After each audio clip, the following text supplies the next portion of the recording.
Et l'externalisation des stationnements payants, c'est le premier bilan sur lequel on a l'occasion de débattre au Conseil de Paris. Le positif à tirer de cette réforme, c'est le taux de places disponibles qui a effectivement doublé et passé de 6 à 12 %. Le taux de paiement visitaire a certes augmenté, mais au final pas autant que ce que la ville avait prévu. C'est notamment une des raisons qui fait que la ville a touché 100 millions de moins que les objectifs fixés sur le budget primitif de 2018. L'autre raison est due au mauvais choix dans la préparation du marché, avec un niveau de contrôle et d'objectifs beaucoup trop élevé, qui a conduit aux nombreux dysfonctionnements sur 2018, tels que des agents de contrôle mis sur le terrain sans préparation, voire assermentation, des problèmes de fraude sur le nombre réel de contrôles, des erreurs de retranscription, des véhicules injustement sanctionnés, des problèmes persistants sur le titulaire des cartes de stationnement handicapé, sans compter au lancement les difficultés à payer les FPS minorés à temps, et enfin la plainte en cours contre la société avec laquelle vous continuez de travailler. Il est dommage que vous n'ayez pas pris en considération les propositions légitimes et constructives du groupe UDI Modem, à commencer par la dépose minute, consistant, comme l'avait suggéré Eric Azière, la gratuité des 15 premières minutes, ou un numéro d'appel, un formulaire ou une appli pour les automobilistes rencontrant des difficultés. Enfin, avoir accompagné par une meilleure pédagogie, expliqué les intérêts de cette réforme, le devenir du montant de cette redevance sur la voirie, sur l'amélioration des déplacements à Paris, aurait permis là aussi peut-être une meilleure acceptation. Il aurait été aussi intéressant de récupérer une cartographie plus précise des contrôles réalisés par rue des FPS distribués. Concernant les recours administratifs dits RAPO, ce bilan soulève aussi quelques interrogations.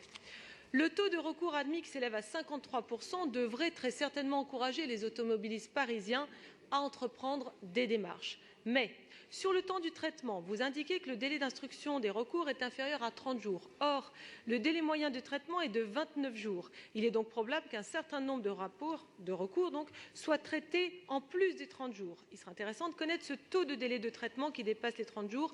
Aujourd'hui, ce n'est pas disponible. Concernant le taux d'erreur sur les personnes envoyant leur recours par courrier, près de 35 %.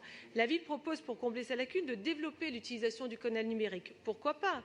Moi qui suis pour l'inclusion numérique, la ville devrait aussi peut-être penser à des dispositifs qui permettraient d'accompagner les personnes au mieux s'ils ne sont pas forcément à l'aise avec l'outil informatique. Enfin, les possibilités d'autres recours seraient aussi à développer au vu du chiffre de 35 %.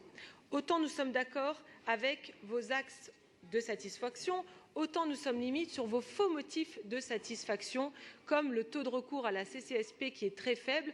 Évidemment, c'est une nouvelle procédure qui est beaucoup plus complexe, et sans compter, comme il a été dit auparavant, les objectifs contractuels fixés par la ville qui ont eu des effets dévastateurs en termes de management.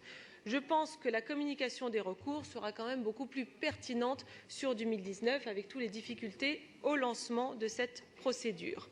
Pour conclure, au final, cette réforme du stationnement a eu des effets positifs, notamment en termes de disponibilité de places de stationnement, mais elle a surtout généré un très grand nombre de dysfonctionnements.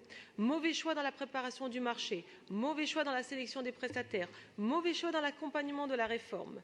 La ville a récolté certes un total de 230 millions d'euros, mais c'est quand même 100 millions d'euros de moins que ce qui avait été annoncé au budget primitif.